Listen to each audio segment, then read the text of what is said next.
Businesses here on 101st Street in Edmonton's downtown are calling out a city plan to remove a lane of street parking for a dedicated transit lane, saying that will prevent people from getting to their stores. We're hoping that they change their plan, because spending potentially millions of dollars for 2 blocks to expedite traffic after they've created the LRT. There's only one bus that goes along here. Richard Luco is part of a group of business owners along 101st Street between Kingsway and 107th Ave, speaking out about a City of Edmonton plan to remove this parking lane and replace it with a dedicated bus lane. Luco feels his business will suffer without parking out front, saying with a nearby high school and Rogers Place, parking is already at a premium. We have people coming in from out of town. We have people with time constraints, around lunchtime, and people with disabilities, mobility impaired people, and they really need the access here, and removing that will hurt our businesses. For customers at Free Cloud Records Monday, they say less parking impacts their shopping habits. Every time we lose more parking, it just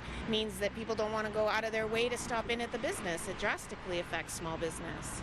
Did you drive here today? Yes, and we got a parking spot around the corner here, and pretty sure if there was no parking spot, we just keep driving. I reached out to the City of Edmonton's Transportation Planning and Design Department for a response to the claims of business owners in the area. In a statement, the department telling me they've heard concerns from business owners and are looking at ways to mitigate parking restrictions, while also saying in part, quote, "The city plan requires that we treat our curbsides and public parking as strategic public assets. Curbside management is a critical building block in helping to achieve more equitable, affordable, and efficient modes of transportation for all." The city heard from transit riders that on-time performance is a priority, and these proposed changes will improve both on-time performance and efficiency. But adding to Luco's frustration and other business owners in the area is what they say is a lack of consultation with the City of Edmonton on the changes, saying he didn't know about them until he saw construction workers outside his store.